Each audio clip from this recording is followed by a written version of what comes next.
That's some fucked up shit. I don't understand how some people watch. Yo, what's up, everyone? How we doing this week? Well, we're just gonna get right into it. The last thing I put out was talking about UFC 218 that happened this Saturday. Last Saturday, excuse me. Happened last Saturday, the 2nd of December, 2017. Headlined by Jose Aldo and Max Holloway for the featherweight championship of the world. What an event. What an event. Incredible from top to bottom. From the preliminary card where Paul Felder and Charles Oliveira, just an incredible finish and an incredible knockout, to Yancy Medeiros versus, who was he up against? Very interesting. How did I forget this?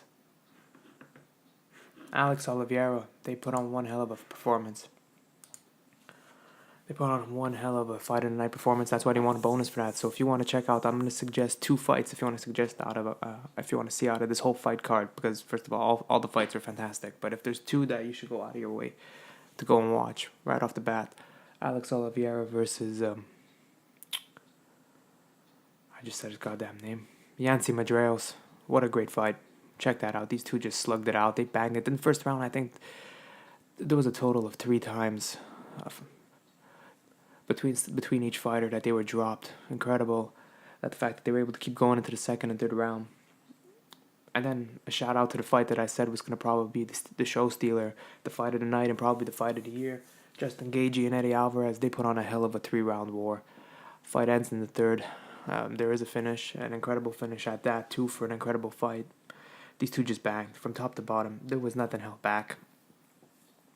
Each strike was with intent to hurt. Each strike you can see from Gaethje was a power strike ready to knock him out. Same thing with Alvarez, ready there to counter. He was just there a step faster each time Gaethje went in. Early on, Gaethje picked him apart with the leg kicks, and it was starting to look like it was gonna be all leg kicks all night. But then he just found his head movement and started moving around. It wasn't until the third round where the leg kicks started to pick up, but it was unfortunate for Gaethje. He got caught with a beautiful time knee, straight to the head, had him wobbly, had him down. The ref had to stop the fight. There was nothing more he could do. He wasn't intelligent in defending himself, and hell, he was out. He wobbled on the ground afterwards, so it was the right stoppage by Herb Dean. But the fight that they put on from round 1 to round 2, fucking incredible. I suggest you go out of your way, watch that fight, especially that fight. Guys, this is the kind of shit that you want to watch. This is 2 men just slugging it out on the feet, toe to toe, put on beautiful performance, head, body, leg kick, everything, everywhere, everything with power. At any moment, this fight can end. And this is why we watch this game. And once it hits the ground for a brief second, you see how quickly and how skilled and how technical they are on the ground, that they're able to get right back up and right to where they want the fight to be taking place. And that's just on its feet in an old-fashioned brawl, in an old-fashioned fight. But a fight done well. So guys, check that fight out. Incredible performance by Eddie Alvarez. And Justin Gaethje, just a violent motherfucker. I don't give a damn that he lost. His next fight's just going to be just as violent and just as incredible as what he just put on tonight. On Saturday, I mean. What else happened on this card? Oh, Francis Ngannou and Alistair Overeem put on a hell of a first round, 1 minute and 32-second fight. Ngannou just viciously, and I mean viciously, you could probably find the GIF on this anywhere on the internet. I'd suggest checking that out. It's not funny, but it's just a violent knockout. He puts him down, then ends it with another violent punch to the ground as he was out, and that was all she wrote. That was it. Alistair Overeem was out. Francis Ngannou proved himself to be the number 1 contender in the division, and the next guy to face, Stipe Miocic, whenever he's ready to go. So if there's a fight that you want to see real quick, Alistair Overeem, Ngannou, and Ngannou, worth checking out. It's only a minute and a half, so you won't be wasting much time in your life. But it's worth it for the finish. That's what's most important. Isn't that what's always important? The finish. What else do we have on this? We had Michelle Waterson versus Tisha Torres.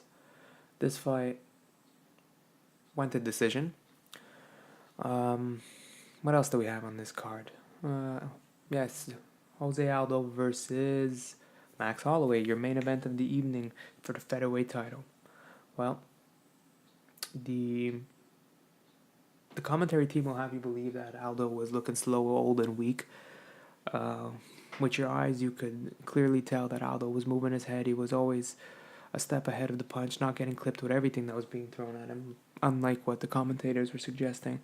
Overall, it was a close fight. Aldo just started to fade, and that became a problem. He's not the same Aldo. He never will be the same Aldo. This is what Aldo's going to be like. Or maybe he needs to move up. Maybe cutting that much weight is just hurting him. I heard it from what I saw. It took him two weight cuts, two attempts to make the weight for this title fight. So I think it's time to move up. Why not? At this point, you've lost 2 straight at featherweight. You lost 3 in total at featherweight. Why not move up to fight someone? Why not move up to fight someone at lightweights? Test your skills out. See what could happen. Maybe it might be the right choice. You may be a little bit faster. You won't be cutting weight. You won't be as drained. Your cardio will definitely be improved. Worth the shot, and there's a lot of fun fights for him too, if it goes well. And then he moves up. Max Holloway, what can you say? This kid, still young, put on a fucking hell of a performance. Top notch. Picked Aldo apart with his shots, taunted in front of Aldo, stood in front of Aldo, did whatever he wanted in front of Aldo, and when it was time, he put the shots together. He landed a lot. He got him to the ground. Once he was rocked and hurt, once he was tired, he had him on the ground and just almost finished in the same exact fashion. First fight around, and he also in the same round 3. Before that, regardless, they were trading, they were moving. It wasn't as exciting as the Alvarez Gaethje fight, but it's a good technical battle between 2 guys, really trying to win this championship, really trying to go for it. And it's just a coming of age story. Here's the hungry lion who's now the champ. How will he do against the former champ? Is the former champ, is he as prepared, or is he as ready as he says he is? Well, he should have been, because he had a fight coming up against Ricardo Lamas in a upcoming weeks, or this week actually. I'm not sure in which week it was supposed to be. Whichever one's taking place in Vancouver, I think he was supposed to fight him, or somewhere. I think it's Vancouver. He was supposed to fight Lamas, but maybe his camp got cut short and he wasn't prepared. Who knows? Who knows how much time he was putting training beforehand. So a lot could do with that. But at the same time, let's have him move up. Let's see what goes from there. Holloway, I don't know who's next. Frankie Edgar's next. Frankie Edgar and probably Cub Swanson could be next. Both are exciting fights. After that, if he gets through both, what then? Lightweight could be interesting. Him versus Tony Ferguson. That's the fucking fight I want to see. You want to get them to a lightweight? Tony Ferguson versus Max Holloway. That's like a mirror of each fighter fighting themselves practically. They're almost on the same win streak. One's at 11, one's at 12 now. Max is at 12. Both have the same style. Precise striking, incredible on the ground when they need to be. Just all around a top-notch fighter. So imagine that fight. Who knows?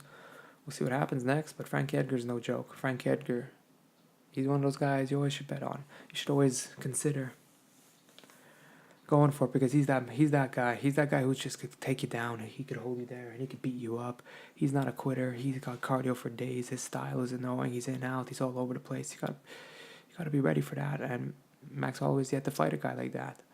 He's fought Conor McGregor, but not at the level that Conor McGregor became at the end, before he retired or did whatever the fuck he's doing right now. So yeah, UFC 218, top to bottom, worth checking out. Minus which fights? I don't want to pinpoint it, but minus the Tisha Torres fight, you could probably,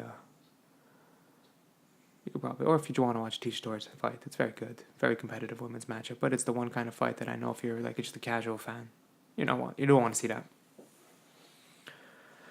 Gaethje Alvarez, check that shit out. Yancy Medeiros and Alex Oliveira, check it out. You want a quick one? Overeem versus Ngannou, check that out.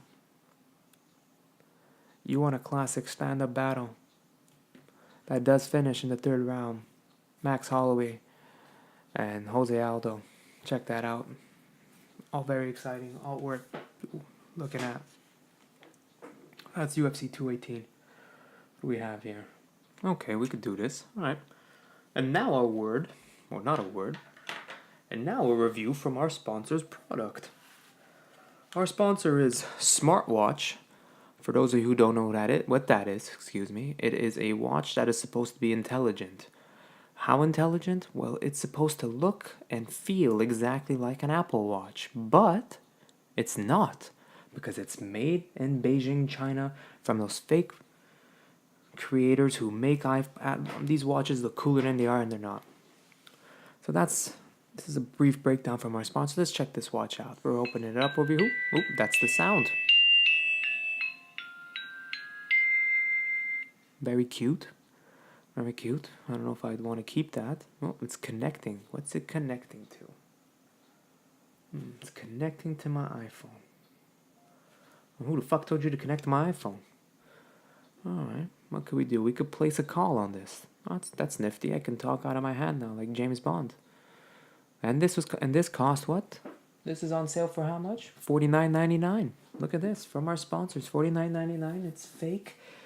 It looks almost, but not exactly like an Apple Watch. It has everything in these funky ass colors, making it hard to see. If you have fucking seizures, it's probably because of this watch. You could play music off this watch. Oh, that's pretty cool. You can go on Facebook, Instagram, Twitter, and Internet Explorer. If I insert a SIM card. Well, that's how they track you and kill you. So anyways, this product is $40. It's from our sponsor, Smartwatch. Yep, now it's turning off. I would say not to buy it. And we're probably going to look for newer sponsors, because this watch is absolutely a joke. So let's never have Smartwatch on here again. Alright, getting that the fuck out of the way. Let's move on to something better and we're talking about.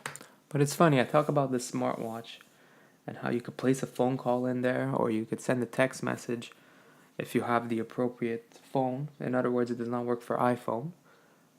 You're better off with a fucking Android. Thanks. Couldn't at least put a... Anyways,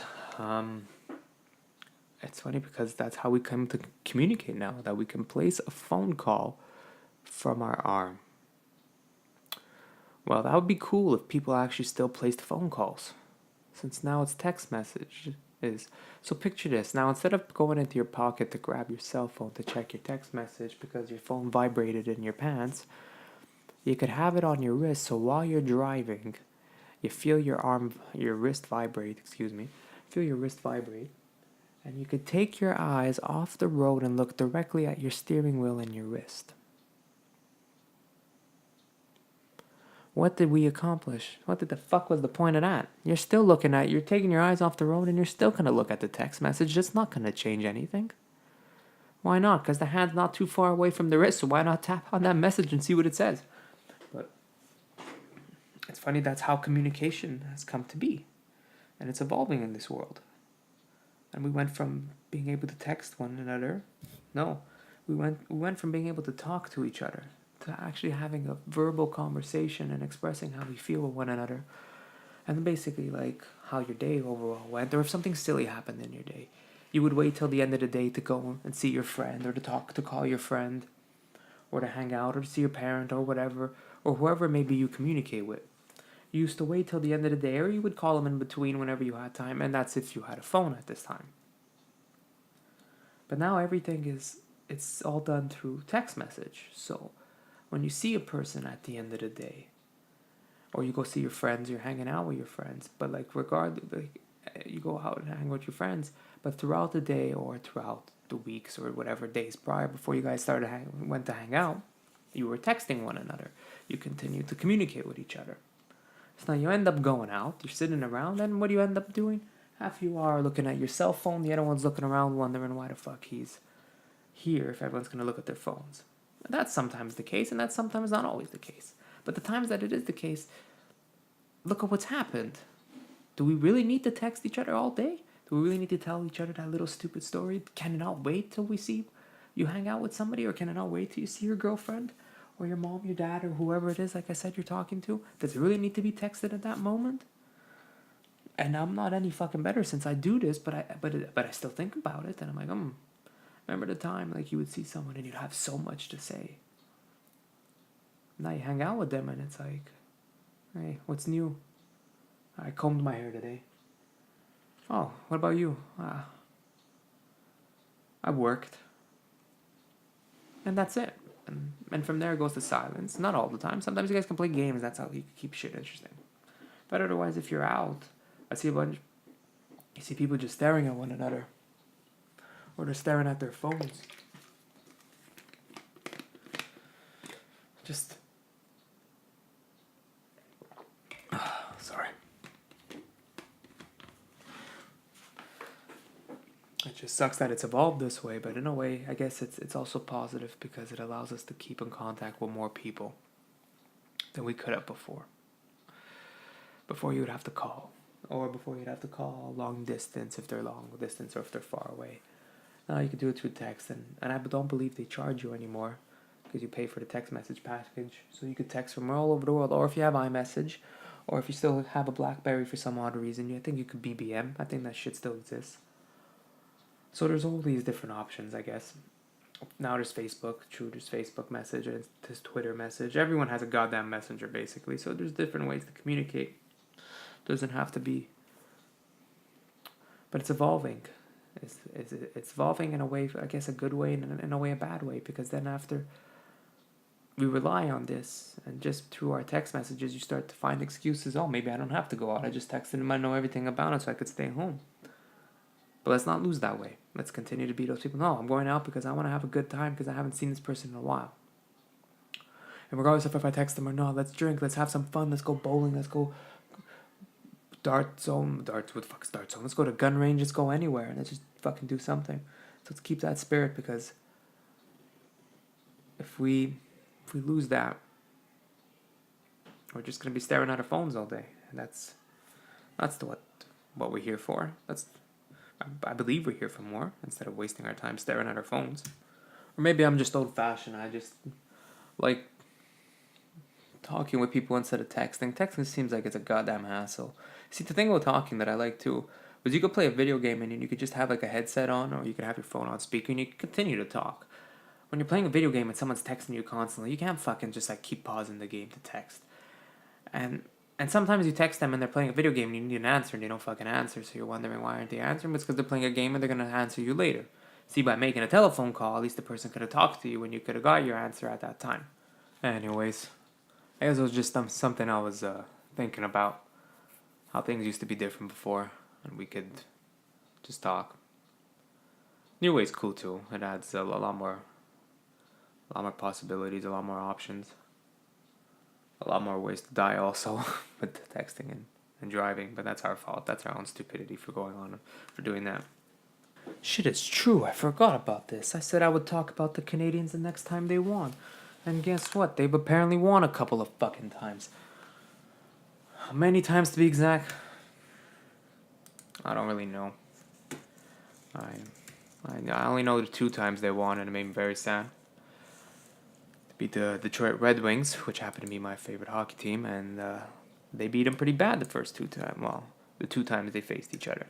6-3 on Thursday, which took place in Detroit, and they beat them 10-1 on Saturday, which was in Montreal.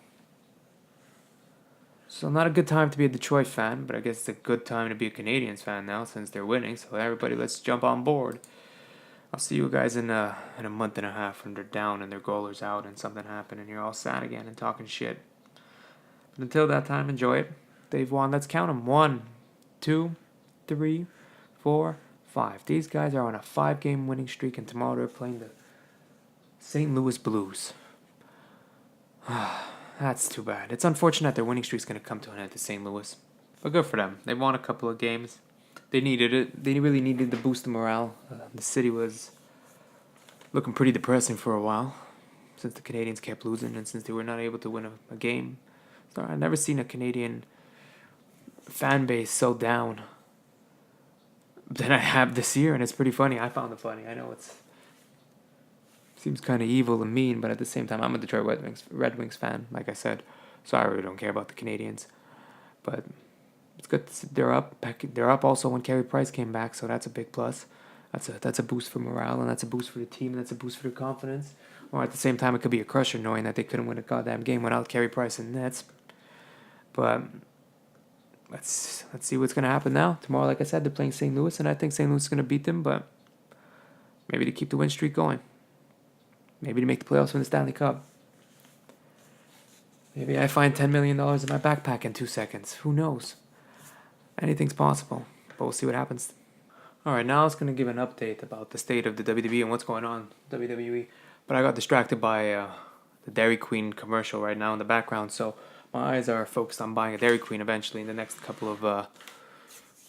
next hour or so. Anyways, what can I say about this state of WWE? Only one thing I want to bring up, because either you're a fan of the product or you're not. And for me to start talking about the product in detail would pretty much lose you guys if I started doing that. So I'm just going to bring up one thing, and that's one thing only. There is this WWE wrestler. His name is Matt Hardy. He used to wrestle in WWE for the longest time. Then he left and he went to TNA. And in his time in TNA, he created a character that was called Broken Matt Hardy. Now, for those who are wrestling fans or not wrestling fans, regardless of what your like or dislike is at this point, I suggest going home or wherever you may be, pulling out your phones, pulling out any device, and checking up the Broken Matt Hardy gimmick, the videos, the vignettes that he's made, and just check this. This is what is coming this way to WWE. If you're a fan of it and you've been wondering if Broken Matt Hardy was coming and you just haven't been watching for a while, Broken Matt's coming.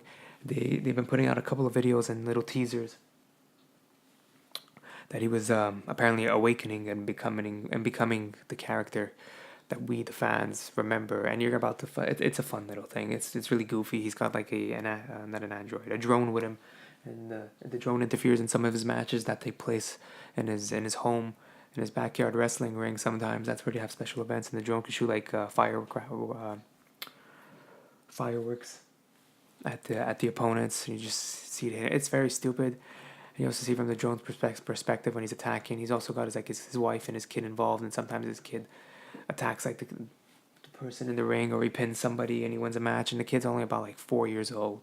It's some of the silliest stuff. He's got his gardener who appears sometimes. He like digs graves. He talks in these weird funky accents. Sometimes it's British, sometimes it's who knows what the hell it is. It's honestly worth checking out, especially the way they're shot. They're shot old school horror movie style. And even if you, like I said, if you're not a fan, they're fucking funny. I suggest checking this out. This is what's coming. This is going to be appearing in the next couple of weeks on WWE Raw. Monday nights at 8 p.m. it starts. If you don't want to devote 3 hours, don't. You could also just look it up online, like I said, Matt Hardy, and see his stuff. But if you're down to see what they're about to do, hopefully they do it right. Hopefully they give him the time that he needs.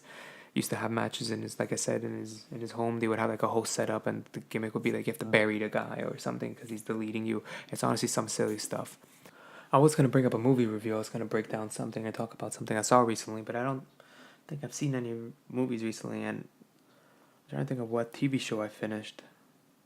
If there was something I could talk about, but then I don't. I think the last thing I watched was Ozark. Great show, worth checking out. But I'd rather than break down something that's going to probably take a while. Let's just talk about something I haven't seen yet, but I plan on seeing this week sometime. My days off, either tomorrow or who the fuck knows. But before this film comes out, I'm talking about this film is entitled The Room. It stars this man named Tommy Wiseau. He directed it, he wrote it, he produced it. He somehow found $6 million to make this film. The reason I'm bringing this up is because this week there is a film coming out called The Disaster Artist. It's starring James Franco, I believe his brother Dave Franco, Seth Rogen, and I'm not quite sure who else, but it's your usual cast of James Franco and his buddies. And this film, before you go see it, before anyone who's down to check out The Disaster Artist, I really do suggest, like I plan on doing, checking out The Room. You'll have a finer appreciation for what it is you are watching. And what is The Room? The Room is considered by some people the worst film ever made. Now you're wondering, why would I watch the worst film ever made? To fully appreciate what it is you are watching when you go to the movies and understand that there are worse things out there than what it is that I am watching, you must watch this film. to be at that point to say, you know what, that I watched, let's say, this point, Transformers is the worst movie ever made. Go back and watch this movie, The Room, and you'll reassess that. I'm like, you know what, I could probably sit through Transformers, not this piece of shit ever again. But I don't want to bash on it. I want to praise it because this movie has gone on from being considered that to now a cult favorite. People watch this. They have midnight screenings for this. They show it to their friends. Tommy Wiseau, the Wazoo, whatever his bloody name is, the director, writer, actor in this film. He's become like a hero, and somehow he's grown off of the fact that this movie was considered so bad and laugh out loud and like just funny, and for the wrong reasons. It made him more popular. It's worth checking out because it's not a bad movie, but it's because it's silly and it's goofy and the acting is horrible. And just watching a scene where it's just watching a guy play with a football for like 3 minutes for absolutely zero reason, or a guy laughing for no reason, or just seeing these little things, you'll understand the disaster artist more when you go watch this film, which I'm sure you will. You're already sold because it's Franco and his buddies, like I said. It's Seth Rogen too, and these guys are hilarious. And this film's gonna be hilarious. But shouldn't it be funny knowing why it's funny? I believe that makes sense. Like, you would go in and you see a scene and you see him acting this way, and you're like, why is this guy acting like a... Why is he talking this way? Why is he acting fucking stupid? And you'll understand him. I look at it this way. I find that you'll have a finer appreciation for his performance, not only his performance, but you'll have a finer appreciation for the jokes that are in this film. You won't be watching like, yeah, I don't believe that. If you watch The Room, you're like, oof, I know, remember that part, that was funny. I don't know why they kept that in. Remember that, that's what it was like. And knowing this is a 99.9% true story. These are words from Tommy Wiseau that I heard in an interview. So why not? I'm going to check out The Room. And when I do check out The Room, I'm going to come back and actually give a beautiful review. And bring up also The Disaster Artist, if I want to get the chance to check that out. But like I'm saying, why check this movie out. It's funny. It's funny, it's terrible. It's only, it's about maybe an hour, 40 minutes. You're probably going to spend 2 hours doing something you don't want to do, or watching some silly soap opera like fucking The Young and the Restless. Don't waste your time watching any of that shit. Take the time, sit down with your girlfriend, with your mom, your dad, your uncle, who the fuck you want to hang out with, and just turn on The Room. If you don't want to pay for it, don't pay for it. I'm pretty sure half of the people already have these little boxes, the Android boxes. You could probably find it on YouTube. You could probably find it on any goddamn website that they have this stuff. You could probably find it on this one. I don't want to give it away before it maybe gets shut down. Probably won't anyways. You'll be able to find this movie. It's called The Room, and it stars Tommy Wiseau. I suggest checking it out. It's bloody funny. What else do I have for this week? I think that's it. That's it, actually. I think there's nothing else to talk about. I could bring up real quick that there is a UFC event this week. No surprise. There's an event every bloody week apparently this year. The final night. Oh, this is a good event. This is a pretty stacked event. I would suggest checking out. I'm just gonna give a quick rundown of the main card, and that's about it. Then we're wrapping this up. You got the main event: Cub Swanson and Brian Ortega. Cub Swanson, incredible fighter. Any of his fights we're checking out, especially his fight against Do Ho Choi. These guys put on a performance. And I was so happy that I was there for that with my good friend. We watched an incredible battle, and we watched two men bloody it out. And I wish I wouldn't have listened to my friend Jay. This asshole told me to put it all on Do Ho Choi, and I did. But what a fight. We're checking out. He's faced Brian Ortega, another tough guy, another up-and-comer. This guy is hungry, and he is going to put on a fight, and we're in for a hell of a featherweight battle. You got Jason Knight taking on Gabriel Benitez. Jason Knight, if you don't know who he is, he's a hell of an up-and-comer. Stand-up's incredible. He's just overall top fighter, and we're checking out. He's gonna pull. He's the guy to watch. He's those guys that this is who the company is behind, and this is who they're pushing. Gabriel Benitez, I don't know much about him, so I can't break him down anyways. Marlon Moraes, this guy's coming off an impressive performance. Who did he just fight? He just fought John Dodson, beat him, and now he's making a quick turnaround. He beat him November 11th, and now he's making a quick turnaround December, what day are we? December 9th. And he's fighting a tough Aljamain Sterling. I like Moraes in his last fight. I'm high on Moraes. Aljamain, tough guy. I like him too. He's a Matt Serra guy. We'll see what happens. You got Scott Holtzman and Daryl Horcher. I don't give a shit. Don't care. If you know Alexis Davis and Liz Carmouche, these two are former title challengers. They fought Ronda Rousey. Unfortunately, both lost to Ronda Rousey. They're fighting at the flyweight division. Should be a fun fight. This is, I think, a new division for the women, so this is a new division for them also. It's 125. That's the preliminary main card we're checking out. Other than that, should be a good event. And besides that, that's about it. That's a wrap on this show. Thank you, ladies and gentlemen. Have a good night. Peace.